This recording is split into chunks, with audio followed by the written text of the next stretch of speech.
The chapter begins with the introduction of a new character, Doi Testmana, flexible toys, similar to plasticine. Unlike Momi Longleg Judge, there are no stretchable extremities, but it is completely flexible. What makes it unique? This character is positioned as funny and entertaining. What attracts the attention of children? Playtime Factory, striving for popularization, decides send invitation cards to some toy boxes. One of the lucky ones is a boy named Jack, who gets an invitation to a tour of the factory, but a tragic fate awaits him. He falls into a chance with ingredients for a new line of toys, which becomes the starting point for further events. After the tragedy with Jack, the action returns to the events of the third chapter, where the protagonist and Poppy go down in the elevator to find the orphans. Kisi Misi is attacked by an unknown character, which causes alarm in Poppy on the lower level of the factory. A real hell is revealed, which is very different from the upper floors. Poppy explains that this level was created for experiments, and asks the main character to follow Red Smoke, promising to catch up with him. Soon the protagonist finds a note from the lab stating that the red smoke is highly flammable and the use of fire in its presence is strictly prohibited. Moving through the secret cave, he discovers pipes and piles of discarded toys, many of which are still alive. This shows how orphans turned into toys were mercilessly abandoned here. Rot in the dark. While the factory pretends to be a kind and caring organization, its true face is revealed through these terrible finds among the garbage. The protagonist finds the diaries of an orphan named Riley, who lost her parents in an accident, and through the diaries of Riley, we learn how much she cared for others and dreamed create a shelter for orphans like herself. Her dreams are shattered when she becomes one of the toys. Despite the horrors happening at the factory, Riley decides to make her life useful. She hides the key to the train so that at least one person can survive. Riley measures her fat, promising to make her life meaningful and be proud of your parents. Her story is a story of courage and self-sacrifice that evokes deep sympathy. The main character finds a key among the many corpses of toys and factory employees who seem to have killed each other during a riot. Playing an audio tape with a conversation between two guards, he hears how they try to justify the tragic fate of the orphans. One of the guards explains that the children are no longer people, but instinctive monsters, and this dialogue reveals the morality of employees who have lost their humanity. The factory guard justify their actions by calling children animals and monsters, although they are the ones who turned them into such. But nevertheless, toys like Riley demonstrate more humanity, sacrificing themselves for others.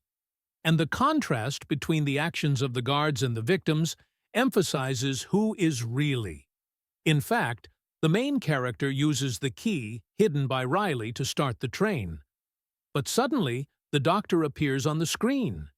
He threatens the hero, calling him a test subject, and ridicules him to save the orphans.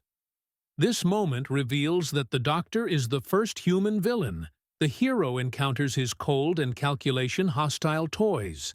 That once upon a time there were people. The hero realizes that he is fighting on the wrong side, but is forced to defend. This moment emphasizes the tragedy of the situation. The hero is forced to fight the victims who turned into monsters because of the factory's experiments. This adds depth to the plot, showing that real monsters are not toys, and those who created them. After the battle with the toys, the main character finds the corpses of the employees who worked on the extraction toys. In Nick, Dr. Harley Sawyer reveals how the factory employees saw in these not people, but objects for experiments. The heroes understand that the factory is not just a place for experiments, but a real machine for destroying everything good inside people. In the notes of Dr. Harley Sawyer, the fate of the urn of experiment. 1166 is revealed, which he calls funny, Pentuchov. Bernabe is described as a completely obedient toy, deprived of its own will. The doctor explains that his goal was to turn Irnabi into a completely controllable creature, like a dog. Children subjected to the experiment lost their cognitive abilities, becoming tools in the hands of the factory employees. The experiment demonstrates how far the organization has gone. In moral practices, the guard, who had previously been indifferent to the fate of the toys, admits that he was shocked to learn that they were people he vows to reveal the truth about the factory and put an end to these horrors. And this moment shows that not all the employees were evil. Many simply did not know the real consequences of their actions. However, their ignorance does not justify their participation in this. In the last entry in the system, Cole talks about how the toys raised you up and attacked the employees. He wakes up in a cell, hearing the screams of other guards, and admits that he deserves this fate. Cole realizes that he and his colleagues themselves have become monsters by depriving children of their childhood. This moment emphasizes the inevitability of retribution for their crime video recording employee, Stella Graber. Explains that the experiments were aimed at achieving the highest good. In quotes. Of course, she claims that scientific achievements will change the lives of millions, justifying the suffering of thousands of children. This monologue shows that the factory pursued not only commercial goals, but also some more ambitious plans that remained hidden. So, the main character is attacked by one of the toys, but the preschool comes to the rescue, and the testman helps the main character, explaining that the organization used the toys as involuntary workers, and if the toys refused to work, they were starved and forced to fight each other for food. And this shows how deeply the factory was exploited. Their victims, Dova, leads the hero through interrogation rooms where toys that retained the ability to speak were tortured. And it is immediately obvious that the inhumane methods which were used at the factory they were needed to control and subjugate their victims. The main character reunites with Poppy and Kisimisi, who miraculously survived the attack of the prototype Pope, explains their plan to save the orphans, and then destroy the entire organization. For this, they plan to use flammable red smoke.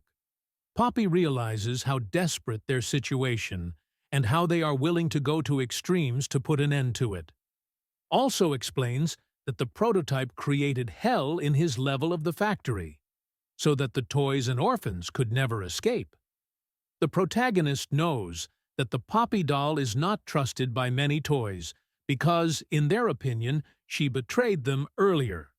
Talking to Dove, he learns that Dr. Soy controls the factory with a device called Onyx Well or Omni Hand.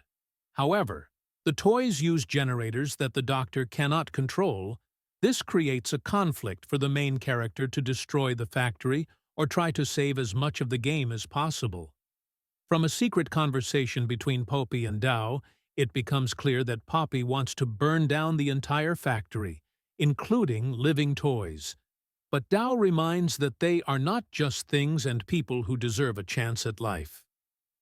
However, Poppy remains adamant that this is the only way to destroy the evil that the factory has created.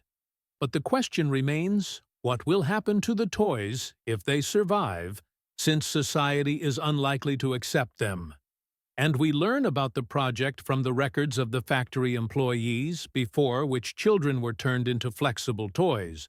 They were one of the candidates. It was Matthew Howard, a 15-year-old boy who thought Say was the perfect candidate because of his abilities. However, Kevin Barnes was chosen instead despite his social problems. And this choice shows how the factory manipulates the fates of children by choosing those who were easier to control, even if it meant depriving them of their cognitive abilities. The doctor's voices warn the protagonist not to trust the Pope, claiming that she knew about the hour of joy, and allowed it herself. This makes one wonder about the real motives of Poppy and her role in what is happening. The Doctor hints that Poppy has her own hidden goals that she does not reveal. That is, he questions whether she really fights for the good of all or pursues his own interests. Also from the video, we learn that Dr. Harley Sawyer himself was turned into a toy because of his mistakes and unauthorized experiments. This ironic twist of fate shows how he became what he himself experimented on. Dr. Sawyer, once a brilliant scientist, turned into a monster, which emphasizes theme of moral decline and retribution. His actions after the fight with Dr. Sawyer.